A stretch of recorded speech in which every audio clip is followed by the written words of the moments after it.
Hola. Hola, buenas tardes a todos. Bienvenidos. Quiero daros la bienvenida a este acto. A ver, ahora es que tengo un ordenador aquí, entonces no controlo. ¿Ya? ¿Se me oye? Quiero daros la bienvenida a todos a este acto de homenaje y conmemoración que celebra la plataforma Síndrome Tóxico Seguimos Viviendo en el 36 aniversario de la muerte de la primera víctima. El 1 de mayo de 1981 murió Jaime Vaquero. Hoy, 36 años después, las víctimas del síndrome tóxico celebran una especie de puesta de largo, un acto público en el que pretenden abrirse a la sociedad, hacerse escuchar y recibir la solidaridad y el abrazo de todos los ciudadanos españoles que, en su inmensa mayor parte, permanecen ajenos a este problema, permanecen ajenos al sufrimiento de las víctimas y a las condiciones de vida de todas las personas que padecieron esa enfermedad.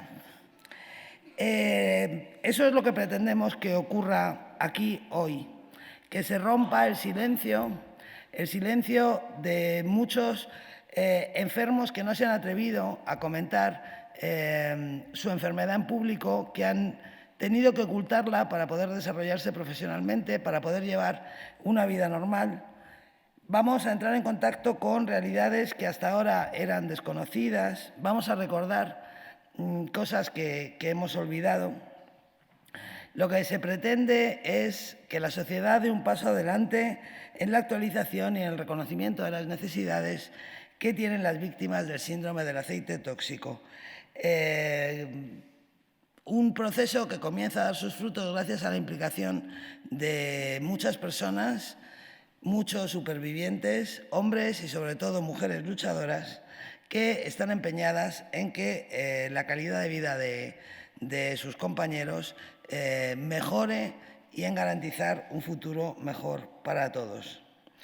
En La enfermedad y sus metáforas, Susan Sontag escribió que la enfermedad es el lado nocturno de la vida, una ciudadanía más cara. A todos, al nacer, nos otorgan una doble ciudadanía, la del reino de los sanos y la del reino de los enfermos. Y aunque preferimos usar el pasaporte bueno, tarde o temprano, cada uno de nosotros se ve obligado a identificarse, al menos por un tiempo, como ciudadano de aquel otro lugar. Yo también escribí sobre el síndrome tóxico. Escribí un artículo titulado Siguen viviendo, parafraseando el título de la plataforma, para contar hasta qué punto me sentía implicada con la lucha de este colectivo, hasta qué punto podía contar en primera persona esa historia. Para mí, el principio del curso de 1981 siempre estará asociado, mi último año en la universidad, estará siempre asociado a la muerte de una de mis compañeras de los cursos comunes. Nos habíamos despedido en junio, no estábamos haciendo la misma especialidad, pero teníamos los mismos planes, los mismos proyectos, y cuando volví en septiembre, ella había muerto. Había sobrevivido en pocos días a su madre, que a su vez había sobrevivido en pocos días a su otro hijo. Yo nunca olvidaré el funeral de mi compañera, nunca olvidaré la cara de su padre, de un hombre que había perdido a toda su familia, que se había quedado solo en 2 meses. Yo nunca he visto una mirada de desesperación tan compacta, nunca he contemplado en persona un hundimiento comparable al de aquel hombre. Pero luego yo y el resto de mis compañeros de la facultad y tantos españoles olvidamos poco a poco lo que había ocurrido, ¿no? Yo creo que a los españoles siempre se nos ha dado muy bien olvidar. Y en los años 70 del siglo XX, olvidar fue el deporte nacional. De tal manera que la sensación que teníamos la mayoría era que los enfermos, las personas que habían contraído el síndrome del aceite tóxico habían muerto y, bueno, el resto se había curado y ya, y que no había pasado nada más. Fue como si esa enfermedad se hubiera disuelto con el tiempo. Por eso me sorprendió tanto, en 2015, descubrir que yo tenía otra amiga que tenía el síndrome tóxico. Aparte de aquella que murió en el 81, yo tenía otra amiga, Carmen Cortés, que era víctima del síndrome tóxico. Y me asombró mucho enterarme, porque Carmen, a la que había conocido en un proceso tan absorbente, excluyente y agotador como es una campaña electoral, a mí me había parecido una de las mujeres más enérgicas, más llenas de vida y de capacidad de movimiento y de hacer cosas, una mujer verdaderamente infatigable. Yo no me podía creer que Carmen fuera una víctima del síndrome tóxico. A través de Carmen entré en contacto con la realidad de los supervivientes de esta enfermedad y me avergoncé mucho, aunque no es que me sienta culpable, no fue culpa mía, pero en cualquier caso sentí vergüenza por mi indiferencia, sentí vergüenza por la velocidad a la que había olvidado lo que pasó y sentí también una solidaridad profunda por el valor, por el coraje de las víctimas del síndrome tóxico, a las que en definitiva homenajeamos hoy aquí, que son los protagonistas de este acto. Los homenajes a veces tienen un lado nostálgico, como de melancolía inservible, pero yo creo que no es el caso de esta, iba a decir celebración, no es el caso de esta conmemoración. Aquí de lo que se trata, lo que pretendemos es hablar del futuro, asegurar el futuro, mejorar las condiciones de vida de las víctimas del síndrome tóxico para garantizar un futuro mejor. El número de afectados es altísimo. Se calcula que hay unos 20.000 afectados por el síndrome tóxico en España. Es verdaderamente inconcebible que hayan permanecido en este estado de abandono. Y desde aquí, la plataforma y yo en su nombre queremos apelar a las instituciones del Estado, a los partidos políticos, a todas las entidades, a todos los entes y las personas que tienen la capacidad real para resolver esta situación.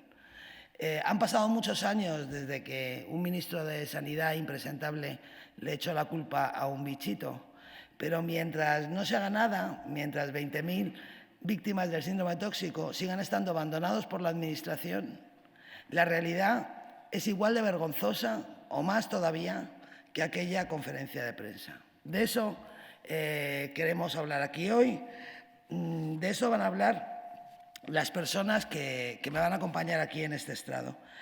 Quiero presentar en primer lugar al doctor don Manuel Posada de la Paz, doctor en Medicina por la Universidad Autónoma de Madrid, director del Instituto de Investigación de Enfermedades Raras del Instituto de Salud Carlos III. El doctor Posada de la Paz es una de las pocas personas que, sin ser una víctima, ha vivido desde el inicio la evolución, el proceso del síndrome del aceite tóxico. Y es la persona que más conocimiento posee de este síndrome, su conocimiento, su investigación, le ha procurado tantos seguidores como detractores. Él nos lo explicará. Quiero invitar al doctor Posada de la Paz a tomar la palabra. Gracias.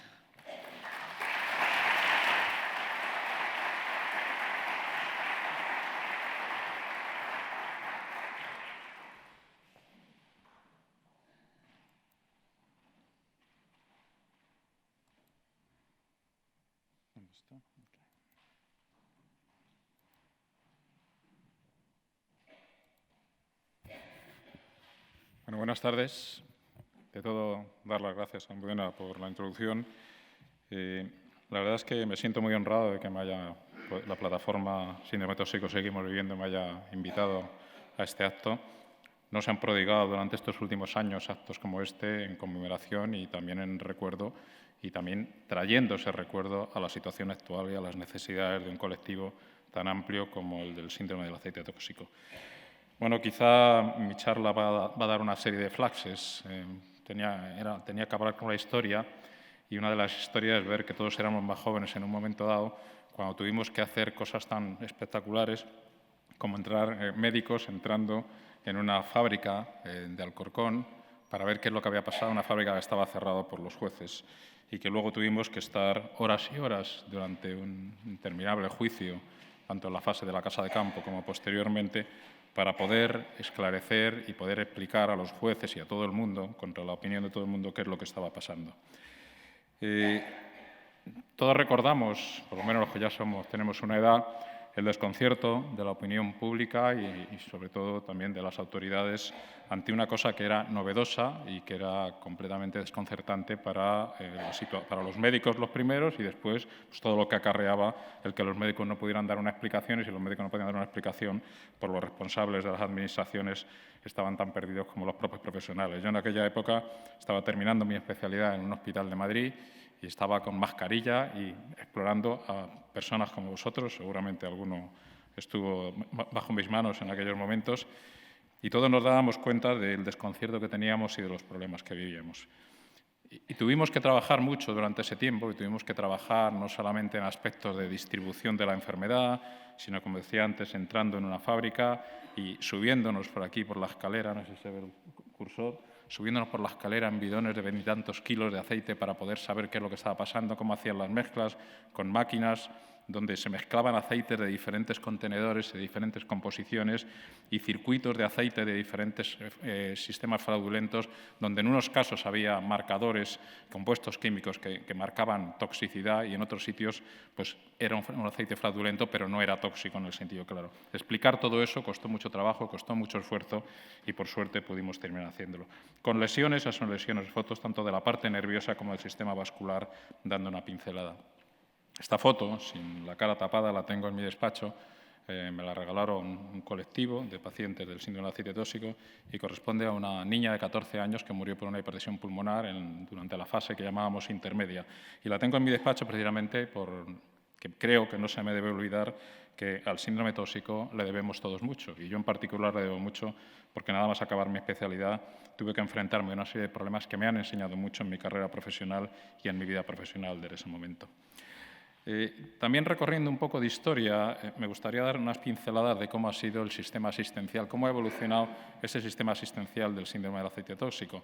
Desde los primeros momentos donde todo fue asistencia hospitalaria, unidades hospitalarias, y enseguida pasaron a la parte de cuando se vieron los hospitales, ya se veía que los enfermos a finales del año 1981 se iban dando de alta, empezaron a verse, se empezó a considerar la necesidad de crear unidades de seguimiento en casi todas las áreas de atención primaria de las principales provincias afectadas, y en esas unidades de seguimiento había, aparte de profesionales, generalmente profesionales de mi profesión, fundamentalmente especialistas en medicina interna que acababan la carrera en aquellos momentos y estaban trabajando en atención primaria, y posteriormente, sobre los años 63, esas unidades de seguimiento tuvieron la oportunidad, y esa es la foto que hay, es de una reunión que hubo en el Ministerio de Sanidad, de hacer la transformación del sistema sanitario español en aquellos momentos, porque de las unidades de seguimiento, y ese es el título de ese documento, se pasó a los centros de salud actual. No de golpe, no en una reunión, pero fue el embrión y aquella discusión llevada a cabo por mucha gente dentro del Ministerio de Sanidad, también con representación de los colectivos, hizo que hoy tengamos un sistema sanitario diferente.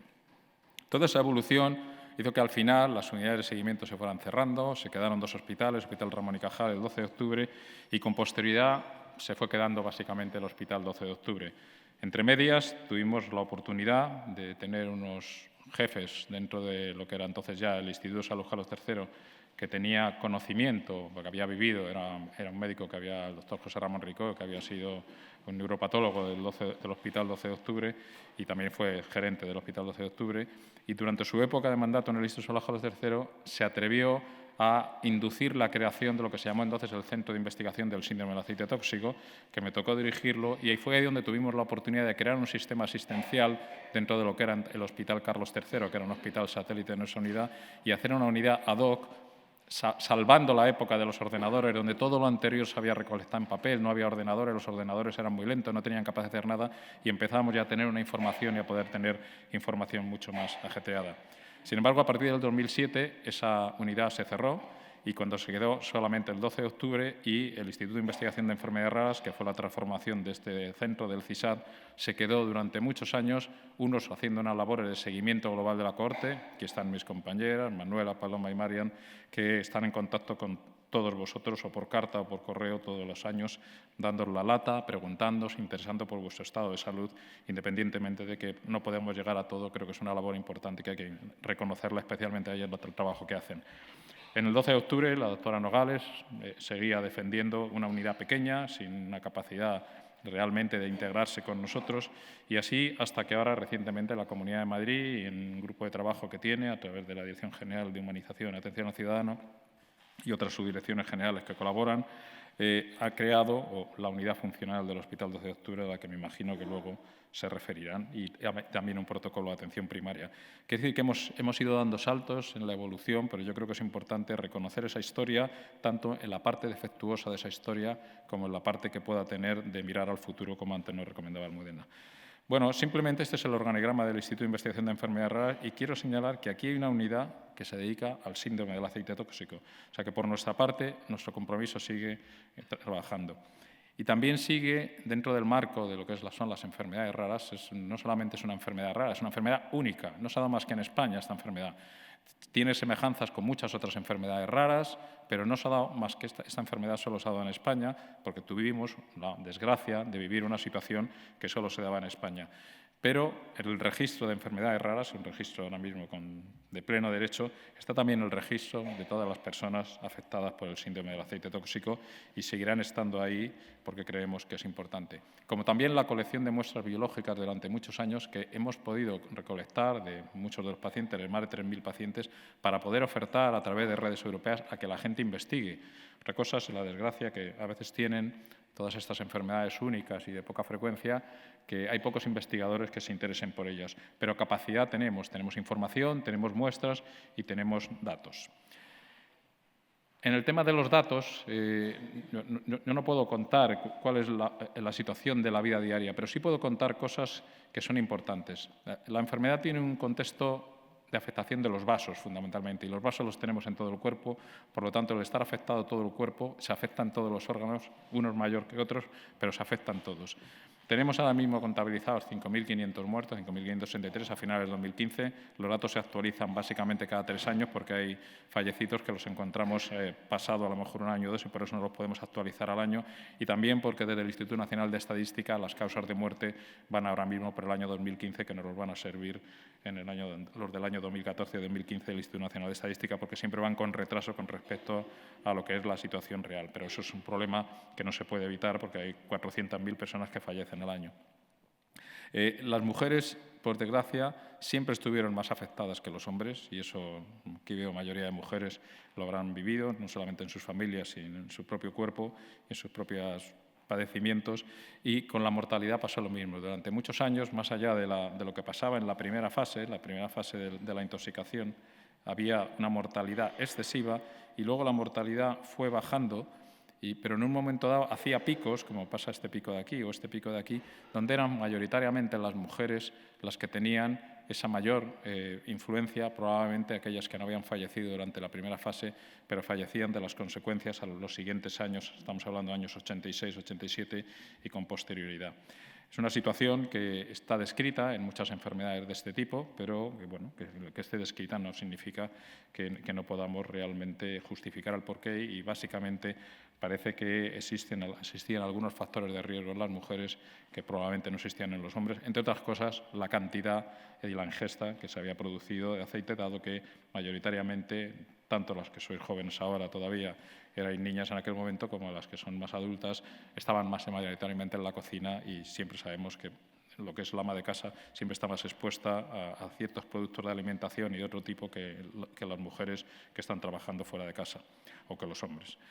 Desde el punto de vista de datos importantes, como estábamos ante una enfermedad vascular, era importante destacar cuáles son los factores de riesgo. Y hay factores de riesgo muy importantes, como es la diabetes y la hipertensión arterial. Y encontramos cifras de hipertensión y de diabetes más altas que en la población general. Y ese tema a nosotros siempre nos está preocupando. Evidentemente es en tramos de edad, no es tanto en las personas jóvenes como en las personas mayores, con lo cual es más difícil de analizar.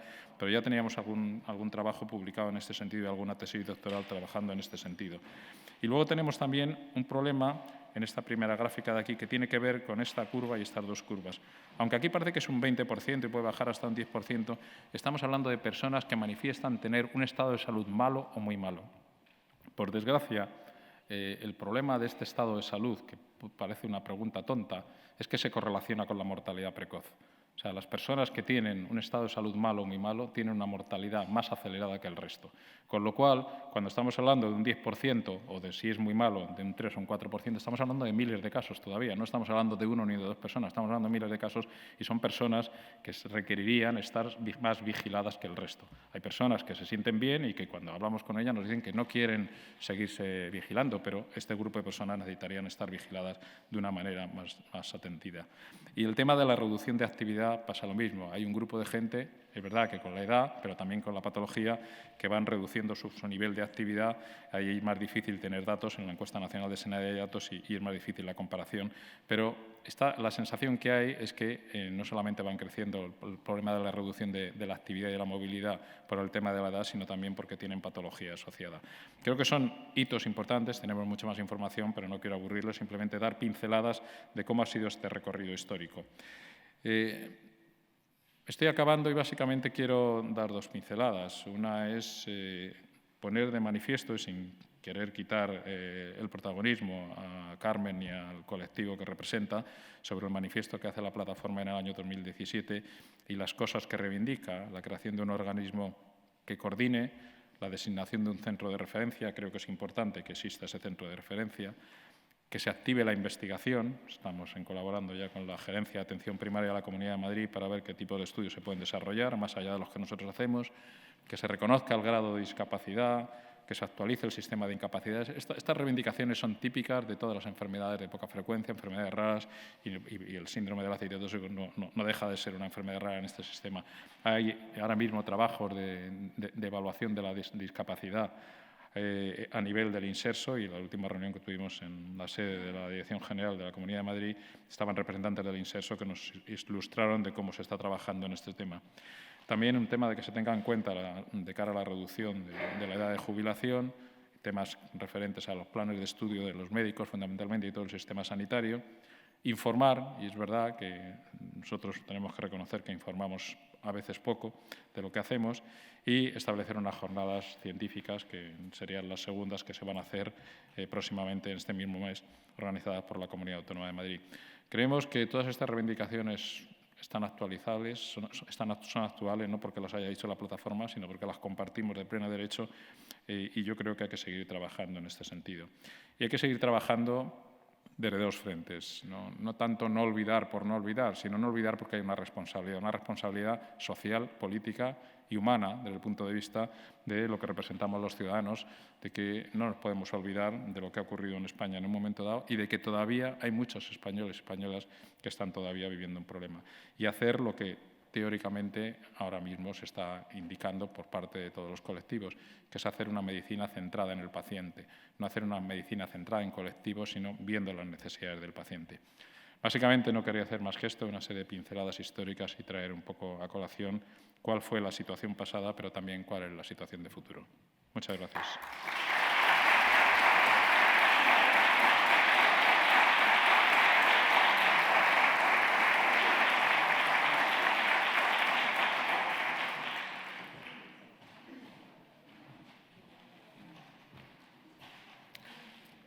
A continuación, va a intervenir una mujer que se ha acercado recientemente a la plataforma para ofrecer su trabajo y su conocimiento que la hacen verdaderamente imprescindible en este aniversario. La doctora Marga Zango Pascual es investigadora en gestión de riesgos y derechos humanos de la Universidad Pablo Olavide de Sevilla. Es miembro del Comité Científico del Instituto Español para la Reducción de Desastres. Y nos va a hablar, su ponencia se titula Desmontando mitos en torno al SAT, aspectos victimológicos desde el enfoque actual de la criminología y la victimología.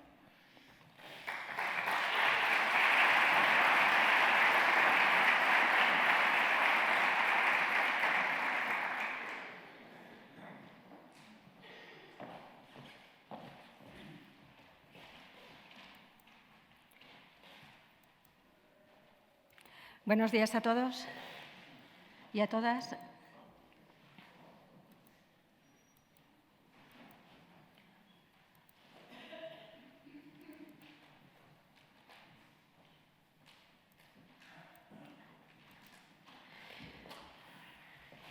Bueno, lo primero que quería comentaros, y es, me he acercado recientemente a la plataforma, aunque llevo media vida intentando, siguiendo el síndrome tóxico.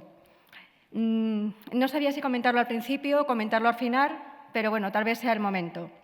Yo soy una afectada por el síndrome tóxico. No me gusta la palabra víctima, nunca me gustó, y cuando termine la presentación y ponga la dedicatoria, creo que lo entenderéis. Creo que en el síndrome tóxico, entre otras cosas, la mayoría somos supervivientes, no víctimas en el sentido que muchas veces la sociedad ha esperado que sean las víctimas. Personas que a lo mejor nos quejamos, nos volvemos sumisas, nos volvemos miedosas, no queremos seguir adelante. Mi experiencia y la de la gente que conozco, tanto de mi familia como de mi barrio, como de otros lugares, es que la gente que nos vimos afectados por el síndrome tóxico quisimos siempre salir adelante, pero quisimos siempre también encontrar justicia y encontrar verdad. No hay una sola decisión en mi vida, y tenía 14 años cuando ocurrió, que no haya estado condicionada por el síndrome tóxico. Me ha costado mucho, y soy de las personas que mencionó antes Almudena, y como yo sé que hay mucha gente así, alguna que estaréis aquí, otras que no, que a lo mejor ni siquiera han podido venir, que incluso para poder desarrollarme profesionalmente y poder tener una vida activa, he tenido que ocultar que tenía el síndrome tóxico, porque no es fácil vivir en una sociedad en la que si quieres trabajar, la primera etiqueta que te van a poner es que tienes una enfermedad crónica con secuelas graves que te van a impedir hacer el trabajo diario.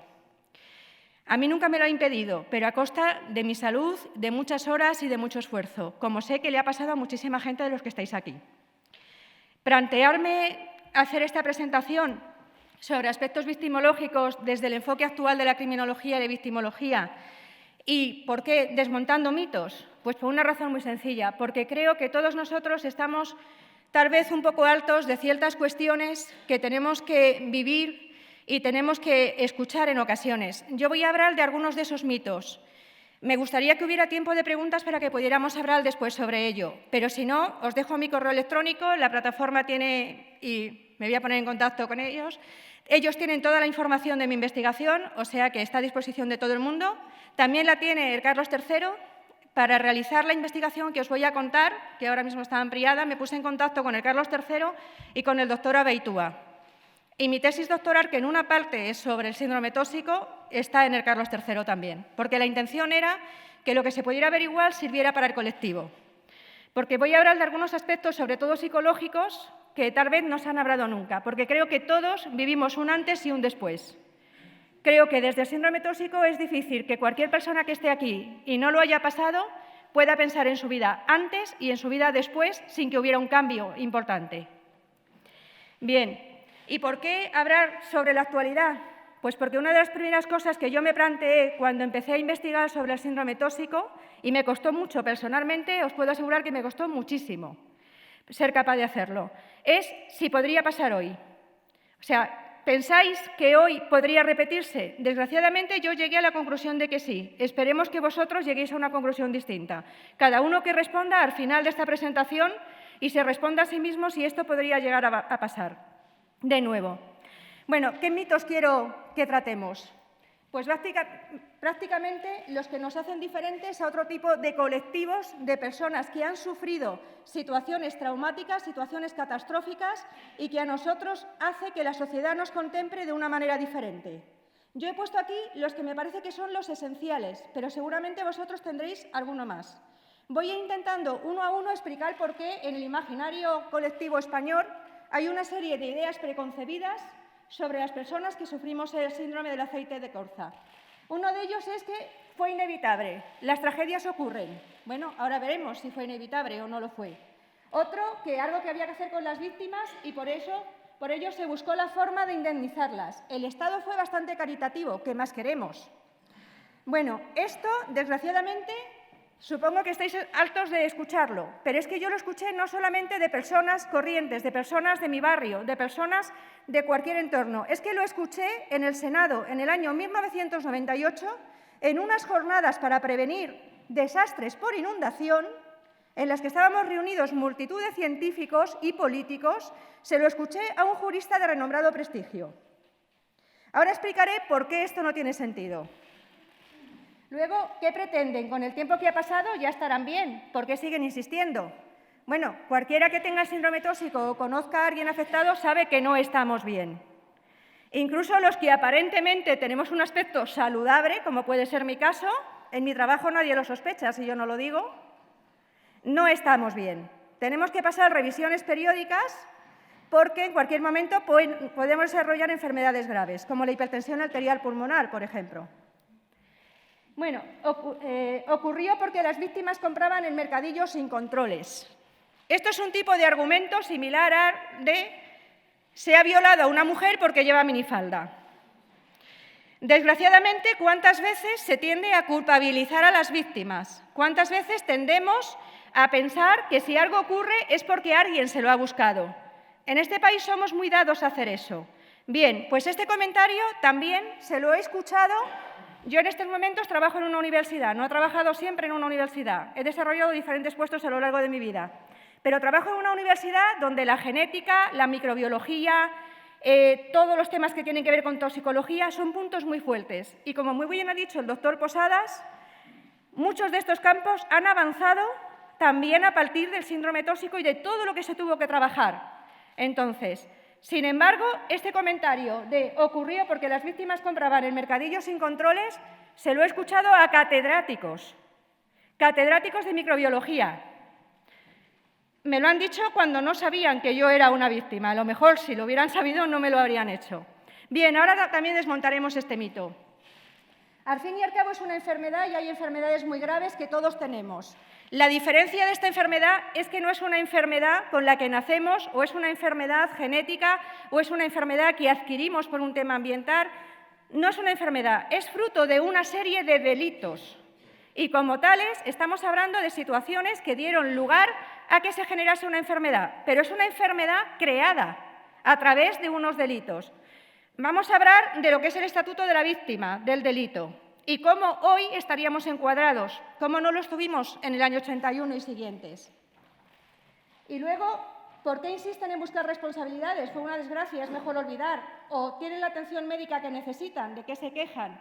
Bueno, esto creo que también se ha hablado ya un poco y lo ha explicado el doctor Posada. Realmente, que para 20.000 personas haya una sola unidad de seguimiento en España, en el 12 de octubre, a la que es dificilísimo llegar, sobre todo si no se vive en Madrid, y lo digo por experiencia, y que vayas a los médicos o vayas a solicitar cualquier tipo de atención y te encuentres en la mayoría de los casos con que los doctores que tienes enfrente no conocen el síndrome tóxico porque no se ha insistido en ello en los programas de estudio, y tanto podemos hablar de los problemas físicos como de los problemas psicológicos.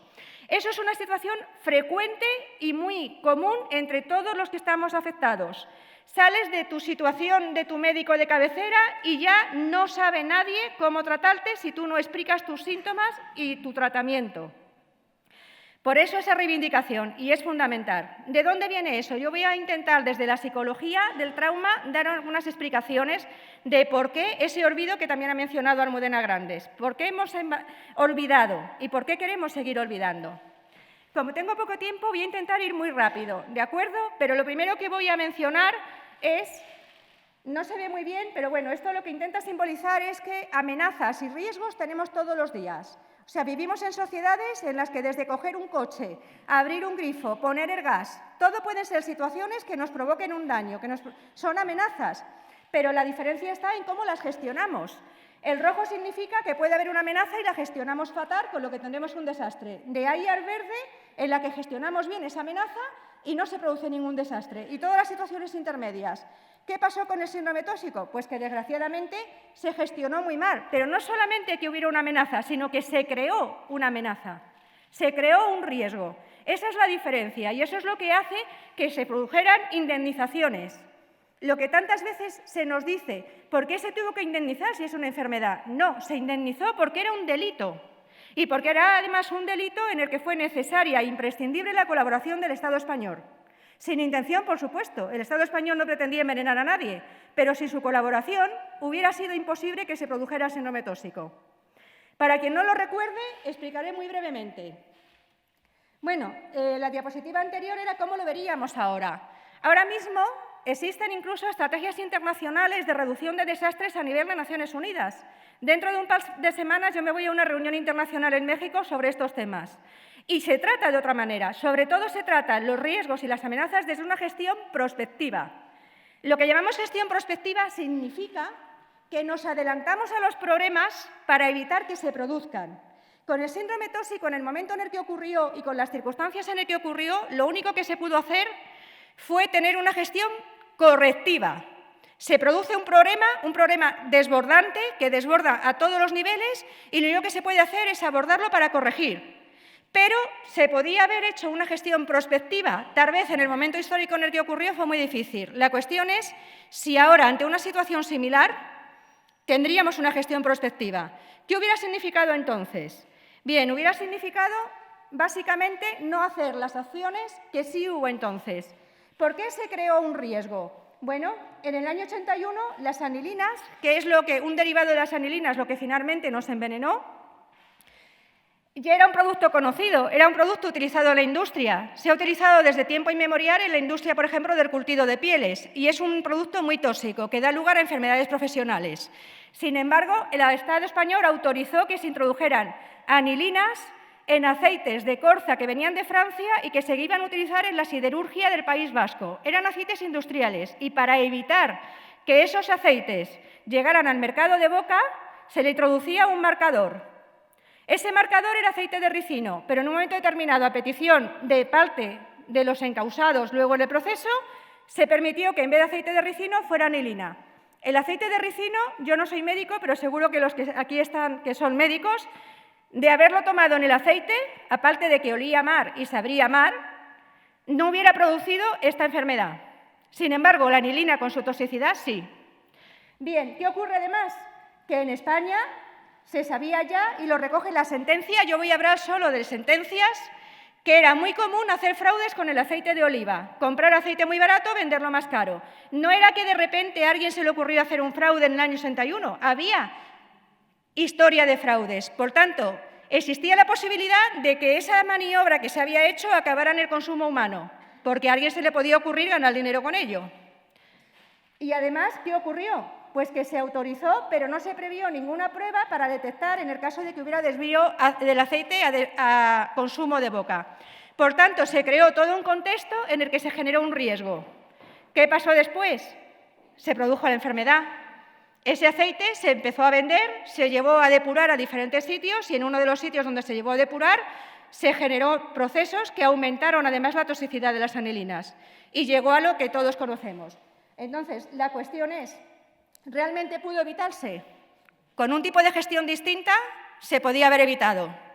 La cuestión es, ¿vivimos en un contexto actualmente en España en lo que no tengamos situaciones en las que pudiera darse lugar a algo similar, incluso por casos de corrupción?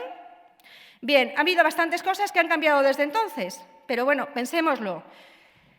Por ejemplo, no me voy a extender con esto, simplemente otras de las cuestiones que ocurrieron después de que ocurriera el síndrome tóxico es que en aquella época no teníamos una agencia de seguridad alimentaria.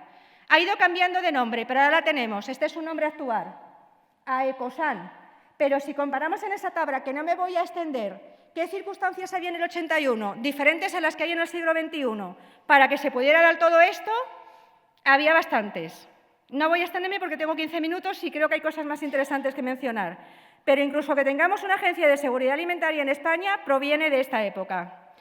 Ahora, vayamos ya a lo que sería el estatuto de la víctima del delito, lo que hablábamos antes, uno de los mitos a desmontar. Primero, nosotros somos víctimas de delitos. Puede que fueran delitos de tipo económico. Nadie pretendía cometer homicidios imprudentes, ni nadie quiso hacer un delito contra la seguridad pública.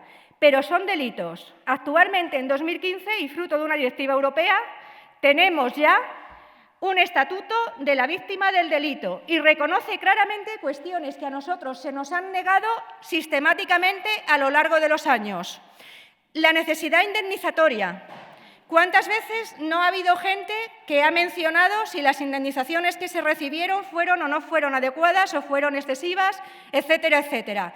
Bien, cualquier persona que sufre un delito y, consecuencia de ello, sufre daños psíquicos, físicos o alteración de su vida y de sus bienes, tiene derecho a ser indemnizado. Así que no es nada extraño lo que pasó con el síndrome tóxico. Luego, una cosa importantísima, evitar las decisiones en caliente. En cualquier situación que provenga de una catástrofe, y lo ocurrido con el síndrome tóxico se puede considerar una catástrofe, se habla de que tiene que haber un periodo de reflexión de garantía de los derechos de la víctima de 45 días. O sea, no abordar a las personas que están en medio de una catástrofe con una serie de actividades y procesos que aumentarían lo que llamamos actualmente victimización secundaria. ¿Qué sería en el caso del síndrome tóxico la victimización secundaria? Con la mejor intención del mundo o con las circunstancias que hubo, se habló, por ejemplo, de muchas circunstancias que hicieron que a muchos pacientes se les tuviera que aislar en los hospitales. No se sabía si sería contagioso o no lo sería. El paso por temas judiciales. El tiempo que se tardó en saber si realmente podía ser el aceite o no podía ser el aceite y personas que siguieron conviviendo con el aceite y tomando aceite.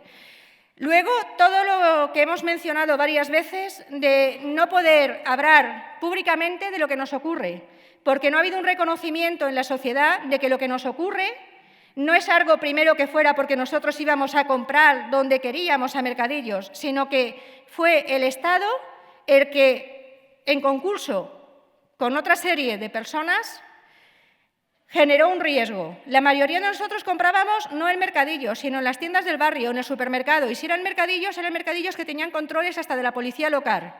Por tanto, nosotros no somos los causantes de la enfermedad. Pero, sin embargo, eso no se reconoce así. Todo eso genera una victimización secundaria que incluso nos hace a veces sentirnos avergonzados de poder hablar con libertad de lo que estamos pasando. Eso hoy día sería más fácil que no ocurriera.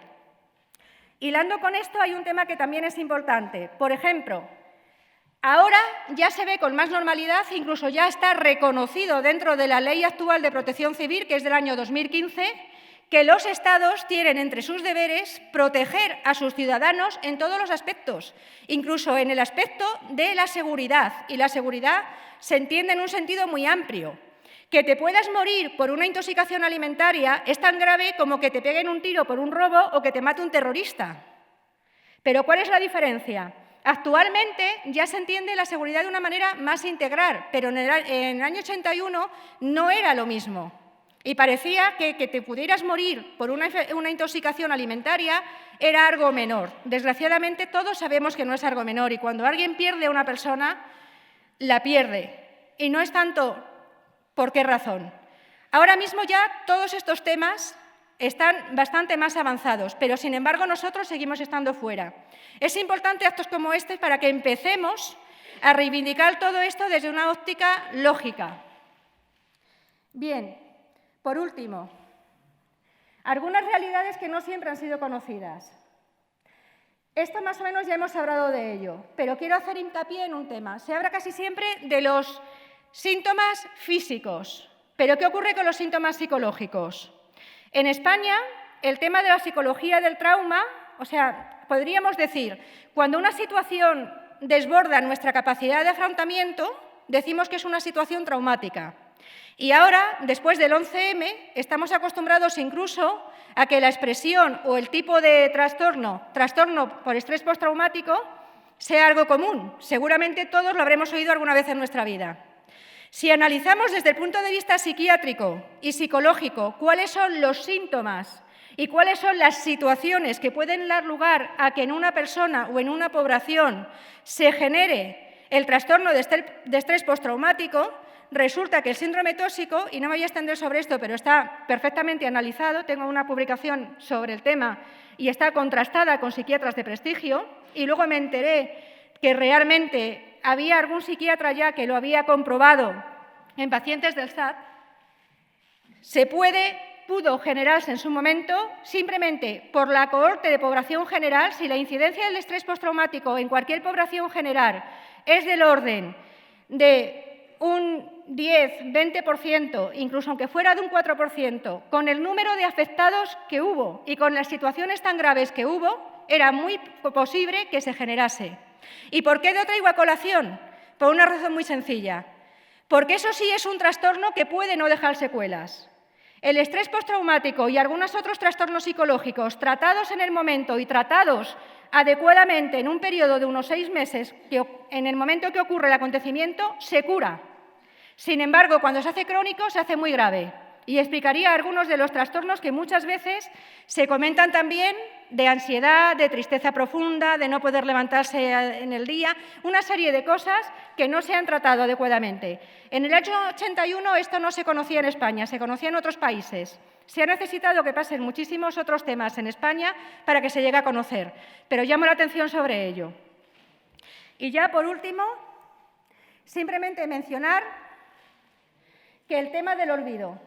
Hay varias explicaciones psicológicas sobre por qué olvidamos y por qué olvidamos los hechos traumáticos. Una de las que a mí me parece más acertada y que tiene más que ver con esta situación, la explica una no sé si es psicóloga o psiquiatra, me vais a perdonar, ahora mismo no recuerdo si es psicóloga o psiquiatra, de Estados Unidos, que es Judith Herman. En un libro, Trauma y recuperación, habla sobre cuáles son los dos aspectos fundamentales en el trauma. Cuando se sufre un trauma, afecta profundamente a las personas por 2 razones. Primero, porque nos sentimos vulnerables y también porque nos damos cuenta de la facilidad con la que somos capaces de dañar a otros. Esto es un aspecto que no he contrastado, pero que yo tengo la idea de que parte del problema que tenemos en España con el síndrome tóxico y que tenemos para olvidar tiene que ver con que no es, por ejemplo, como un delito por terrorismo. En un delito por terrorismo a todos nos resulta muy fácil identificar quién es el malo, quién es la víctima y, por supuesto, nunca nos identificaríamos con el terrorista. Si somos personas más o menos normales, nos identificamos con las víctimas. Sin embargo, en un tema como el síndrome tóxico, ¿qué ocurre? Que por la cantidad de circunstancias que tuvieron que darse lugar para que se produjera, realmente intervino tanta gente, intervinieron tantas pequeñas decisiones, que es más fácil que como sociedad nos identifiquemos con quien generó el problema.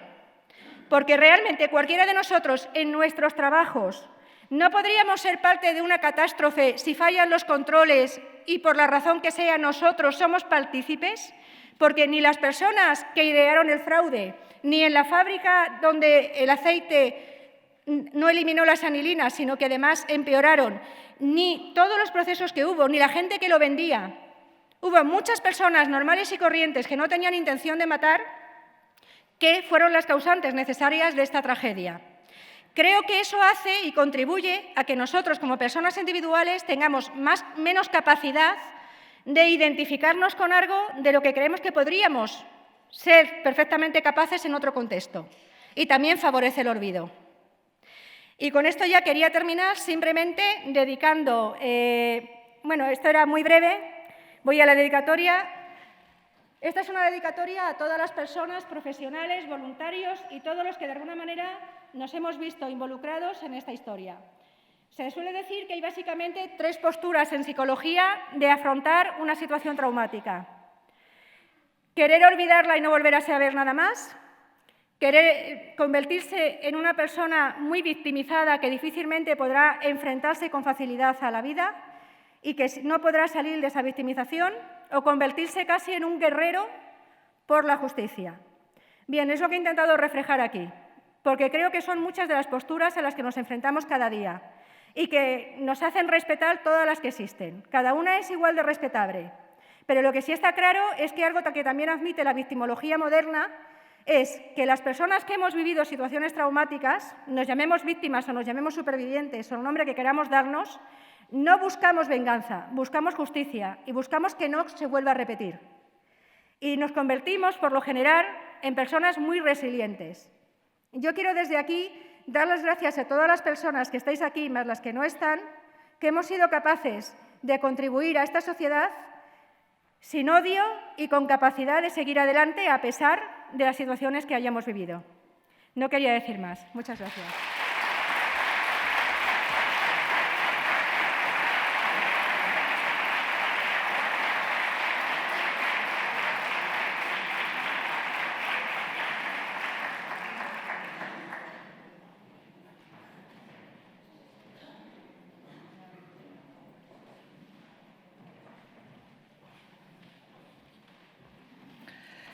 Bueno, en este momento iba a intervenir una persona importante para la plataforma, la cara más joven, quizá, de los especialistas relacionados con el síndrome del aceite tóxico, una periodista de 31 años que ha investigado a fondo desde su perspectiva la situación de los supervivientes y el desarrollo de la enfermedad.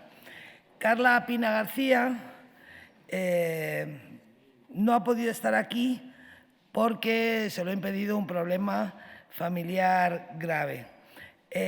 Sin embargo, me gustaría invitar a hacer una pequeña aportación al director del Instituto Español de Reducción de Desastres, instituto al que pertenece la doctora Marga Zango, que va a decir unas breves palabras, porque vamos mal de tiempo. Unas breves palabras, por favor.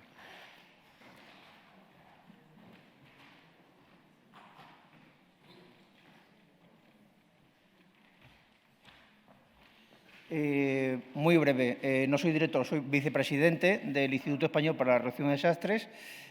Nos dedicamos a analizar y a trabajar en todos esos desastres, tanto medioambientales, tecnológicos, antrópicos, que tienen incidencia sobre la vida humana, sobre el medio ambiente y sobre los bienes necesarios para la vida. Yo solamente quiero felicitar a Marga y decirle que con su enfermedad para nosotros es un honor que sea una de nuestras principales investigadoras y que con ello estamos muy orgullosos de su pertenencia a nuestro instituto. Solamente eso.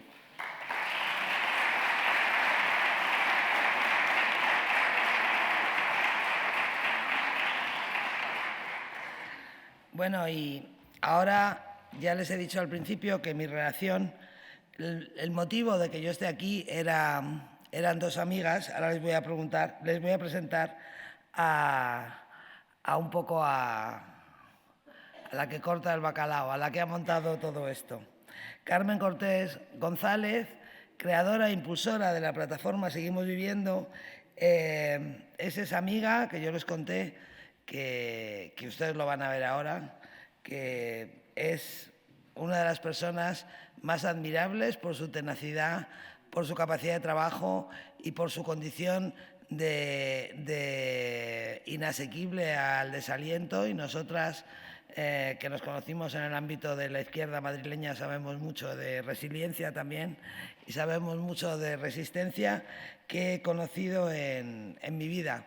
Ella dice que probablemente su carácter, su fuerza, esa manera de no darse nunca por vencida, es la consecuencia de la putada, cito sus propias palabras, que representó para ella con 14 años contraer el síndrome del aceite tóxico. Quiero invitar a Carmen a que suba a este escenario para hablar en nombre de las víctimas.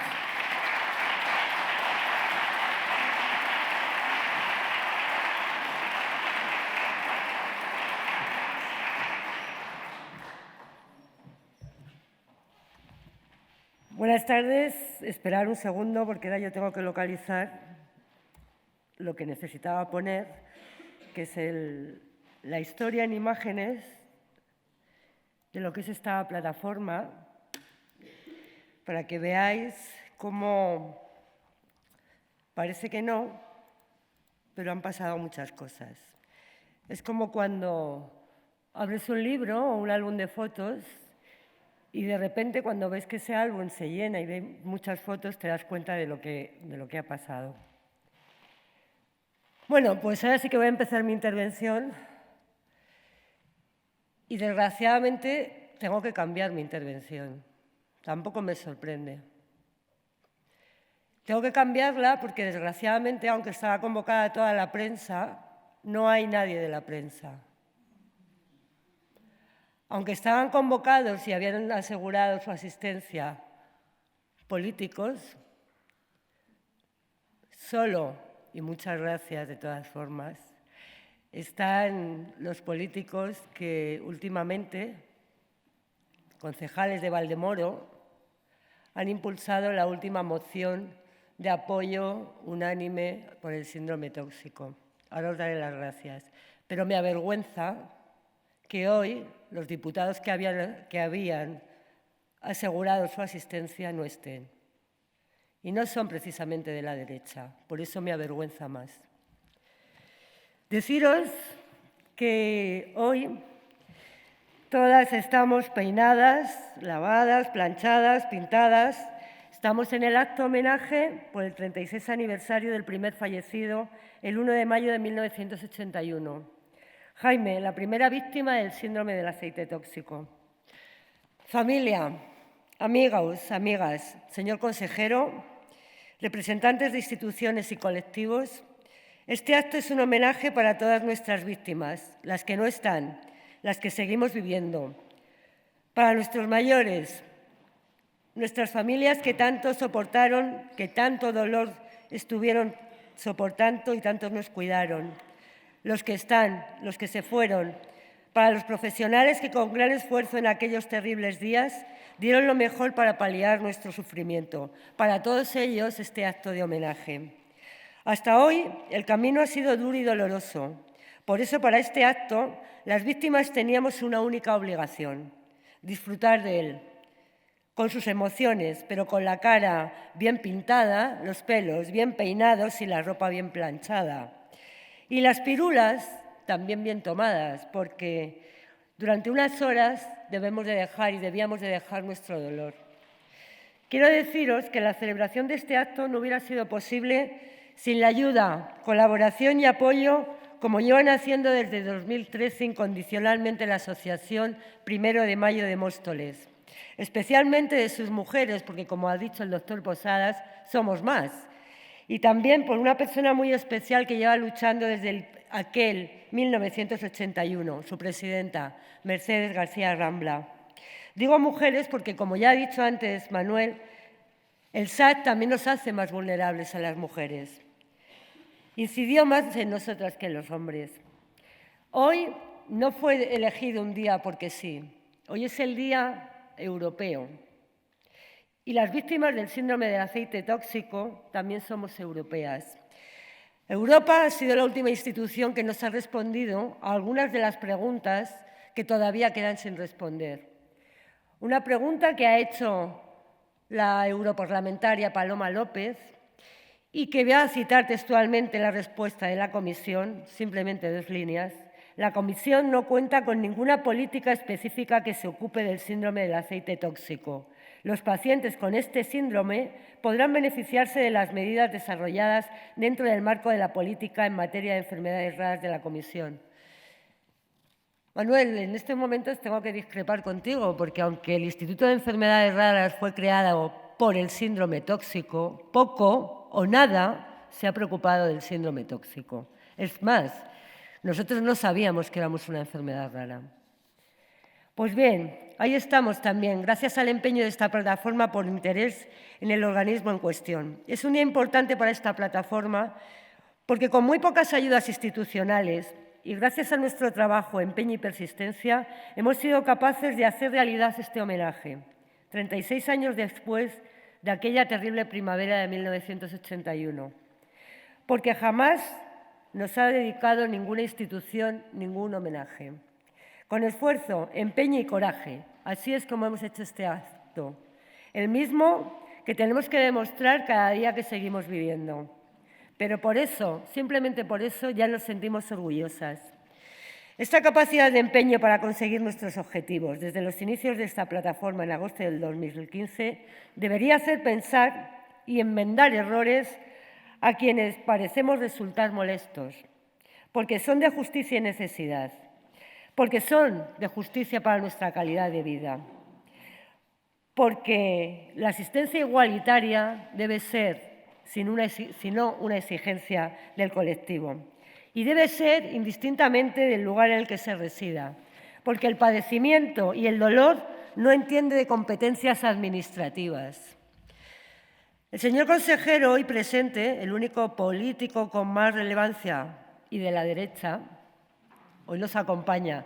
Yo quiero decirle que es muy valiente y él sabe que aun con nuestros enfrentamientos, los dos nos admiramos.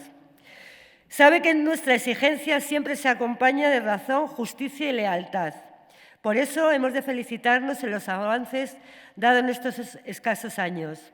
Avances lentos, pero conseguidos gracias a algunas tensiones, a acciones fuera del diálogo institucional, pero que al menos han dado como resultado que 36 años después se haya celebrado en la Comunidad de Madrid, se haya elaborado la Guía de Actuación en Pacientes con el Síndrome del Aceite Tóxico, dirigida a profesionales de la atención primaria, una guía que esperamos facilitará a los profesionales el conocimiento de nuestros síntomas y ayudará a que mejoren para nuestro cuidado y derivación a diferentes especialistas, que preferentemente será también a la reciente creada en este mes de abril, creo que hace una semana que se ha puesto en funcionamiento, la unidad funcional del Hospital 12 de Octubre. Deseamos y esperamos que sea el comienzo para que dé resultado y lleguemos a ese centro de referencia para el SAT y para todo el Estado español. Porque necesitamos una asistencia y tratamiento multidisciplinar, con técnicas y servicios especializados, porque muchos somos los que seguimos viviendo, porque sufrimos variadas y graves secuelas. Algunas ya se han mencionado, otras son desconocidas, porque quiero decir alto y claro que jamás hubo ninguna enfermedad como la nuestra, porque esto dificulta la identificación de nuestros síntomas con el resto de la población. Eso también nos hace parecer una enfermedad rara. Y además, todos nuestros órganos son afectados, estuvieron afectados, siguen afectados, y porque ya llevamos 36 años viviendo con la enfermedad. Deciros hoy que pese al compromiso de nuestro Parlamento, de nuestros diferentes gobiernos, de cuidarnos siempre y de habernos llamado siempre afectados, porque además evitaron siempre la palabra víctimas, también lo somos, y lo somos desde el inicio. Este compromiso lo están incumpliendo, porque el mayor incumplimiento es dejarnos en el más absoluto de los olvidos y abandonos, porque con esa actitud demuestran que quieren esconder la realidad del mayor drama sanitario y suceso trágico de la transición de este país, el cual sigue sin ser resuelto, porque siguen existiendo muchas preguntas sin respuestas, porque nuestra historia aún no se ha terminado de escribir. ¿Será por eso que seguimos sin aparecer en los libros de historia? Escasamente en los de ciencias de la salud, ninguna reseña en los de ciencias políticas y nada en la educación básica de nuestro país.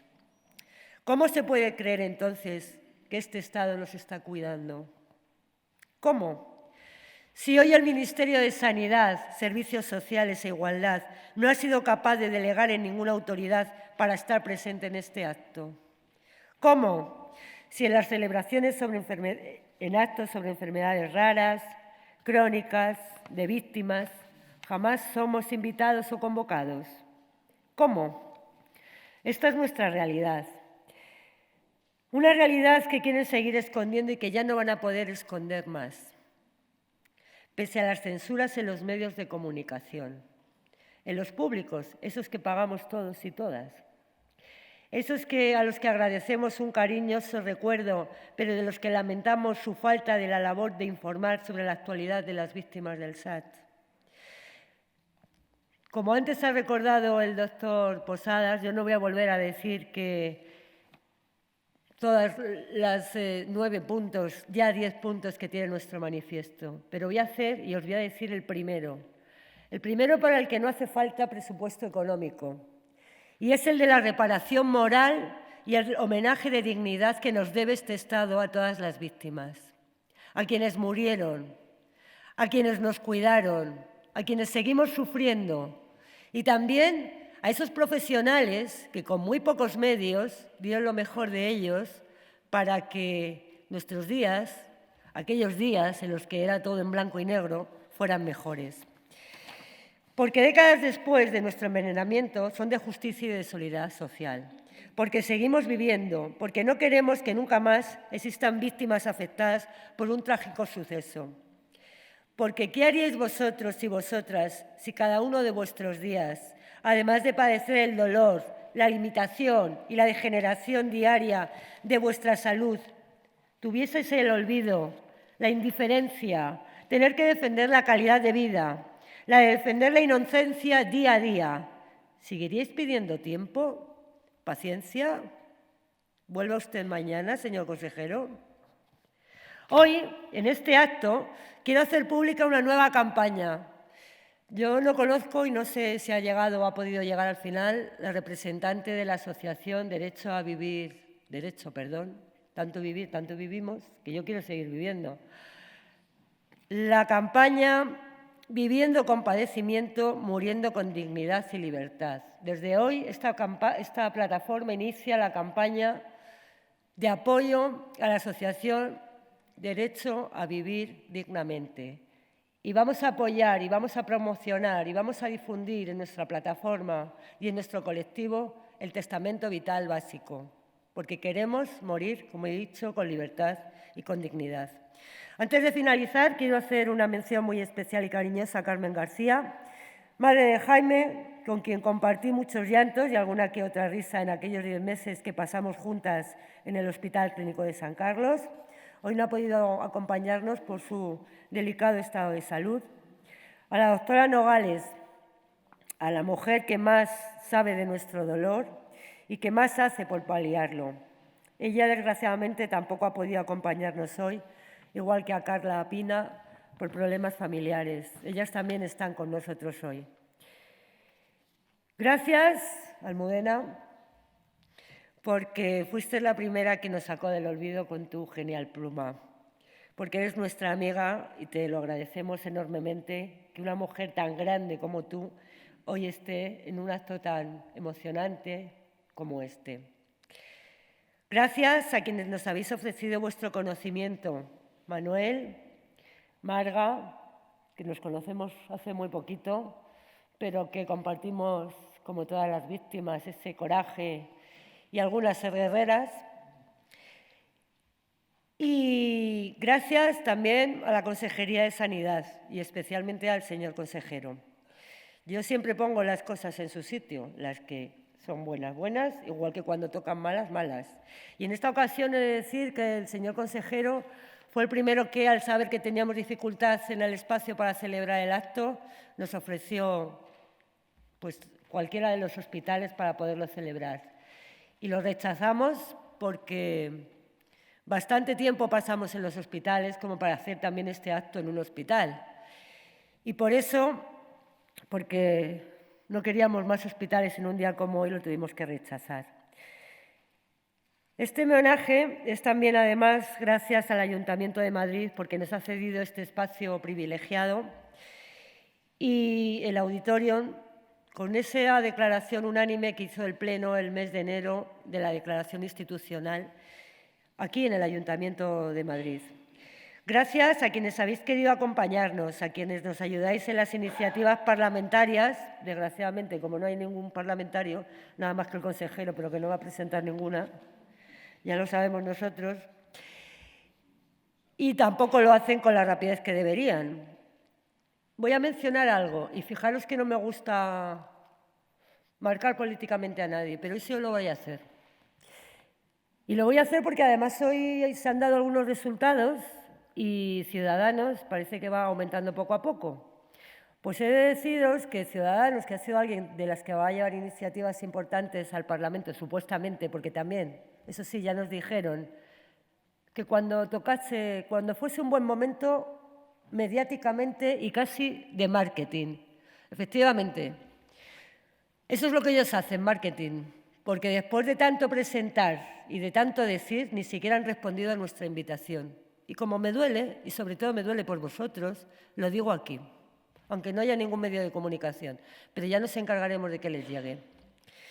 Y voy a seguir dando las gracias, porque necesitaba hacer hoy esta mención, porque me ha fastidiado. Gracias a quienes nos ayudáis en esas iniciativas.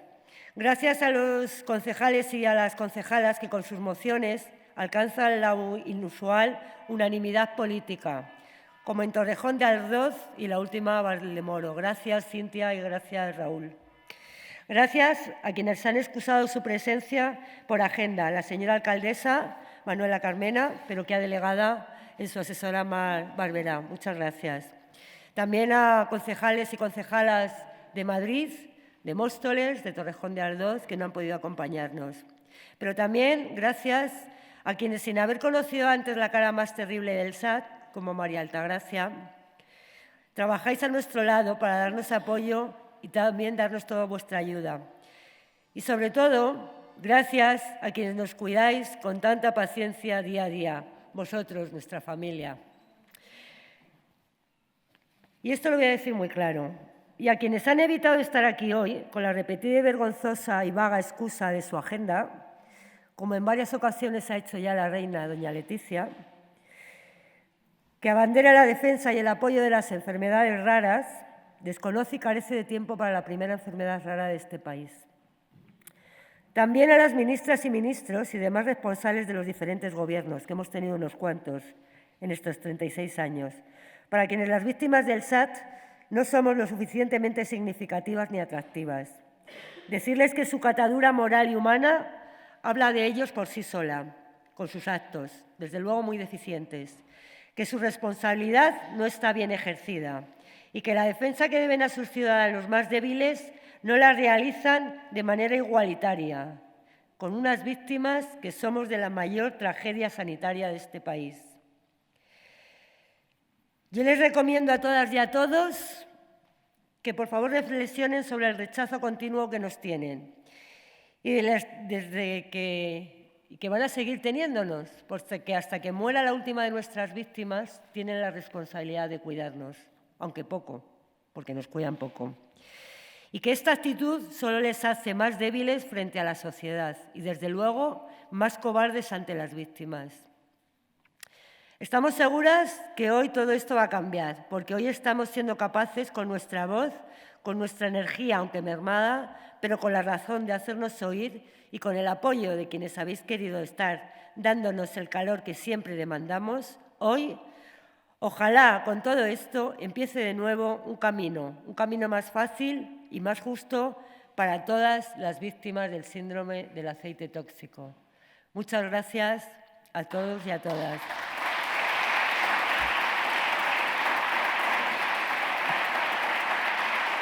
Y ahora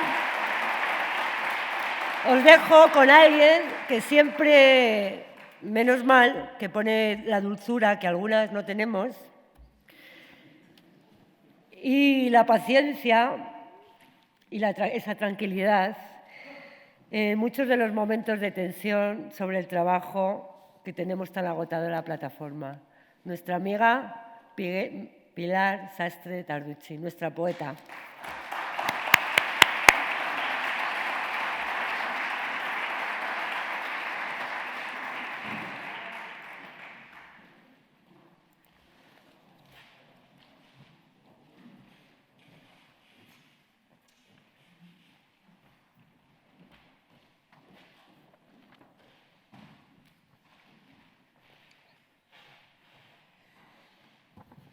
Os pido disculpas porque tengo un problema importante de visión y la luz me hace daño. Buenas tardes, mi nombre es Pilar Sastre y soy una víctima más del SAT y también poeta. Poeta porque mi madre, de niña, me leía cuentos y poesías infantiles. Hoy me siento afortunada y feliz. Feliz porque estoy viva. El 1 de mayo de 1981 yo cumplía 18 años. Tenía muchas ganas de vivir, de soñar, de ser mayor. Mi madre ese año me hizo un regalo muy especial para mí. Me encuadernó su enciclopedia de estudios con la cual ella estudió y le pedí que me la dedicara. Ese fue su último regalo que me dio en vida, pero también me susurró: «Ay, hija, ¿cuánto vas a sufrir?». 5 meses después, ella fallecía víctima del aceite de colza. Efectivamente, tenía mucha razón. En el camino de estos 36 años, no yo, todos hemos sufrido mucho. Han sido muchos años de silencio. Hoy aquí no están presentes padres, hijos, que nos arrebató la mano del hombre y no pudieron hacer el camino junto a nosotros. Hoy estoy viva y me siento feliz, porque sé que errar es humano. Pero también hoy veo aquí una declaración de intenciones muy importante para este 9 de mayo de 2017. Es mi deseo que este primer paso esté vivo para crear un futuro diferente, no solo para las víctimas del aceite de colza, sino que sea el primer paso para toda la humanidad, para que este hecho terrible no vuelva a suceder. Trabajemos juntos por este futuro. Gracias.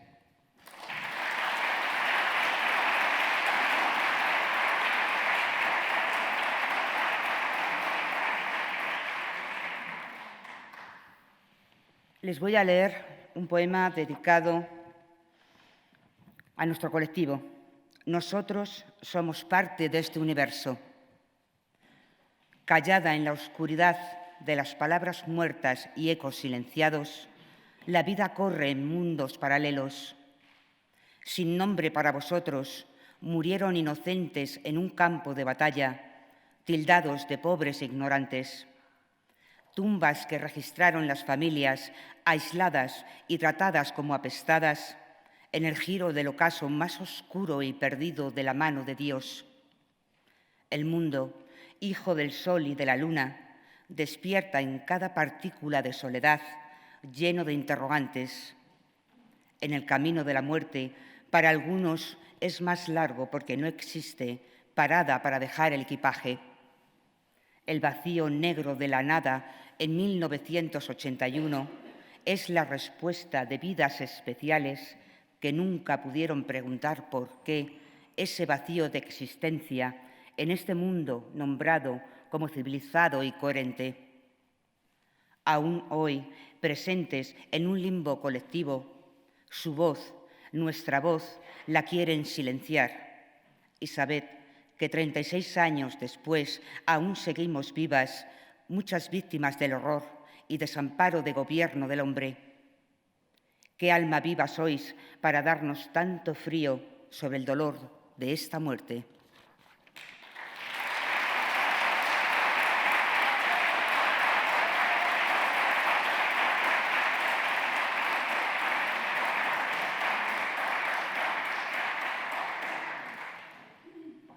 Bien, ahora quiero hacerles partícipes de algo muy bello, un regalo infinito, real y lleno de vida. La plataforma Seguimos Viviendo quiere dar hoy toda nuestra gratitud a una gran mujer, una mujer luchadora, una mujer trabajadora y muy especial para todos nosotros, porque en su lucha incansable nos ha dado en cada paso su aliento, su fuerza y toda su energía. Ella es nuestra coordinadora Carmen Cortés.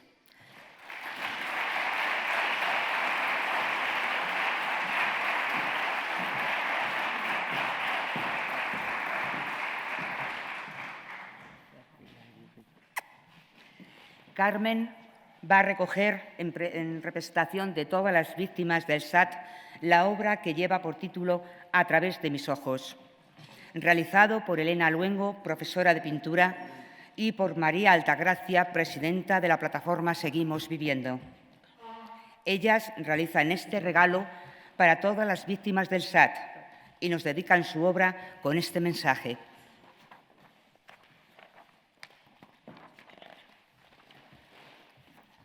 La aspiración del cuadro como realización ha sido crear el sufrimiento de nuestras víctimas.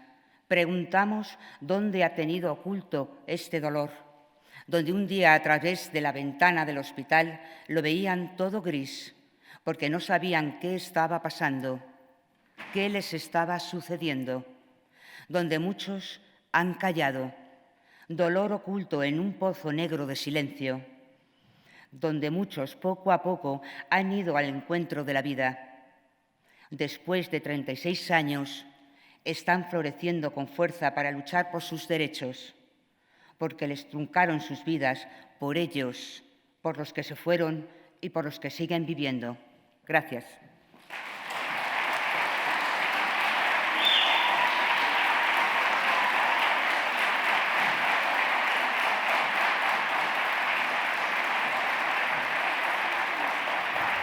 Bueno, yo en nombre de la plataforma les doy las gracias a Elena, alguien que desinteresadamente saca lo mejor que hay en todas nuestras artistas, que hay muchas artistas. ¿Por qué os vais? Es que luego dicen que estoy todo el día mandando, pero es que vosotros tenéis que estar aquí. Es muy importante que además personas como vosotras, que no habéis padecido la enfermedad, hayáis sido capaces de poder transmitir con belleza el cómo se veía desde aquel hospital tan oscuro entonces y cómo empiezan a aparecer los colores que cada lunes en la clase de pintura se hacen y, quién sabe. Fijaros, yo desde luego, si alguien empuja mucho por este cuadro, lo vendo, porque no tenemos un duro. Pero bueno, tendrá que ser un precio muy alto. Muchas gracias, muchísimas gracias por acompañarnos. Y antes de que cerremos Almudena y yo, pues como soy afortunada siempre con mi familia, con los amigos y amigas y la gente que me rodea, hoy también, ¿cómo no íbamos a tener la música? Tenemos a alguien muy especial, el mejor compositor de este país, una de las personas más vivas y más divertidas y con más corazón que yo conozco. Mi amigo José Mario Guzmán, que hoy nos va a poner el broche musical a este acto tan nuestro y con tanto sentimiento.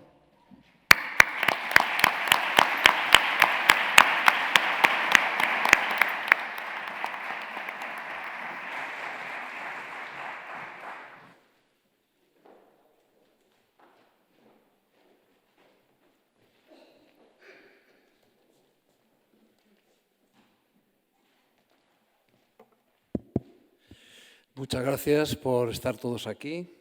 Yo no voy a hablar, está todo hablado. Yo voy a hacer una composición que hice en el año 78, porque soy más mayor que la media. Lo que pasa que afeitado gano bastante. Y quisiera hacer esta canción años antes de lo que ocurrió.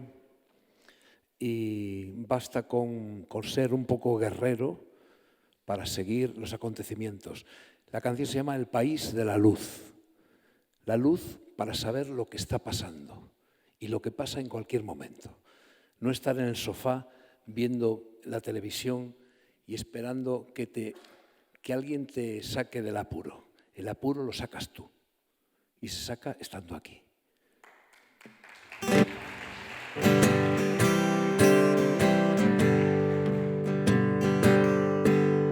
Ser el país de la luz, ver un cielo más azul, sentir dentro del corazón la energía del sol, donde no existe la noche.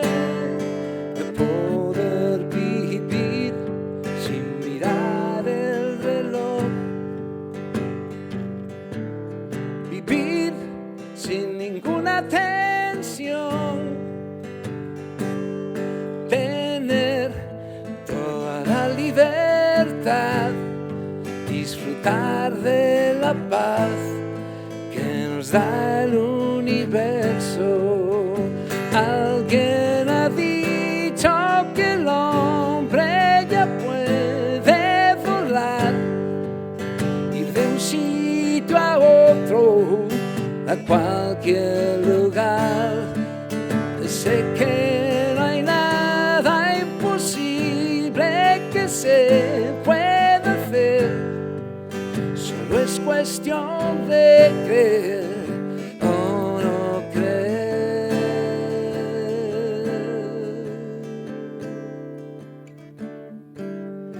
Tú que puedes comprender sin necesidad necesidad de hablar. A ti dedico mi canción, pues solo un soñador entenderá mis palabras. Alguien ha dicho que el hombre ya puede volar, ir de un sitio a otro, a cualquier lugar. Sé que no hay nada imposible que se pueda hacer, solo es cuestión de creer o no creer.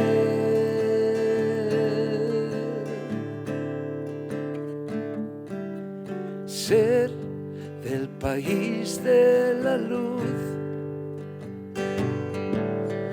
ver un cielo más azul.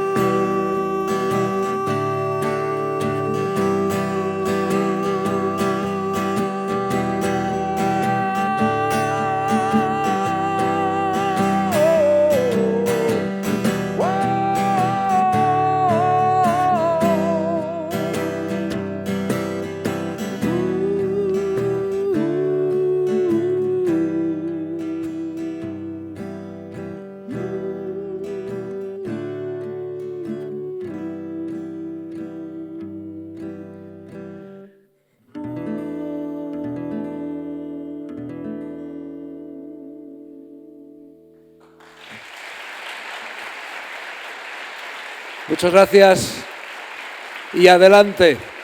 Que se sepa todo. Todo tiene que estar en la luz, no en la oscuridad. Tiene que saberse. Las noticias, y termino ya, tenía que decirlo, las noticias pasan muy deprisa y no están de moda. Esto no es una noticia, esto es una cosa que está siempre y tiene que verse siempre. Es una noticia continua. No es el Bárcenas que se lleva la pasta que le meten en la cárcel, al Granados que le meten en la cárcel. Ya se pasa eso. Esto es continuo y hay que promocionarlo, como la música, hay que promocionarla, como la poesía. Se tiene que saber. Muchas gracias.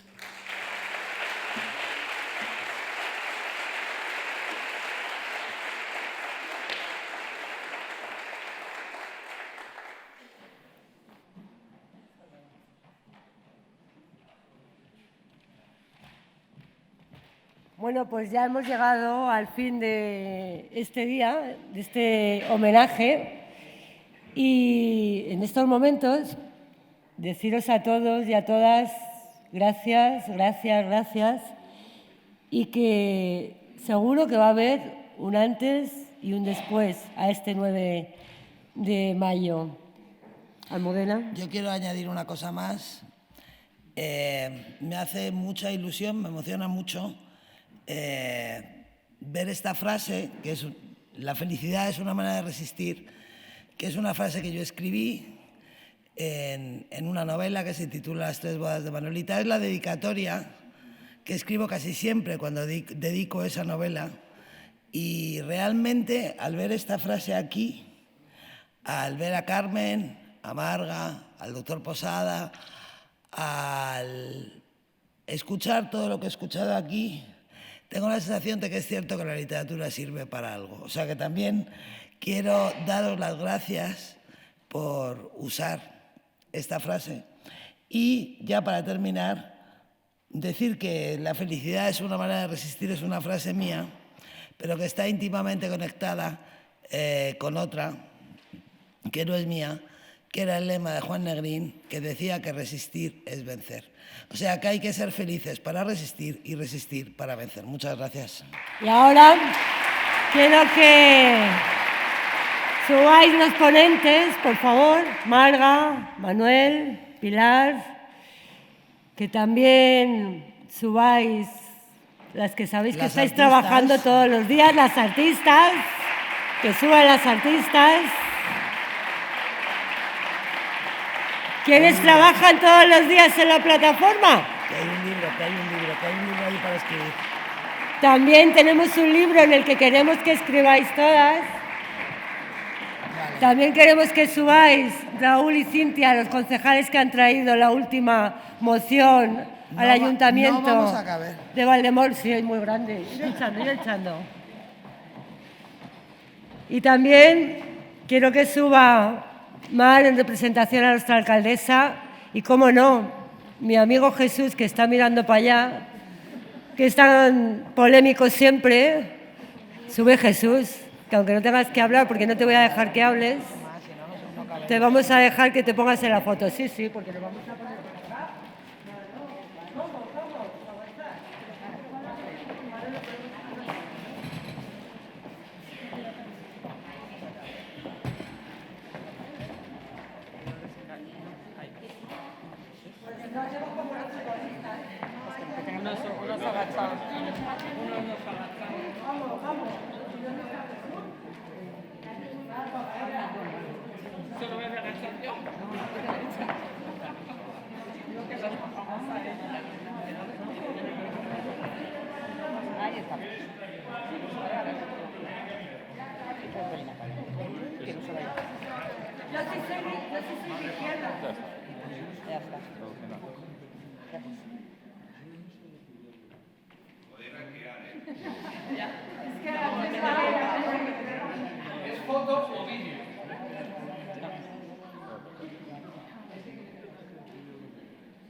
Ese abrazo, Móstoles.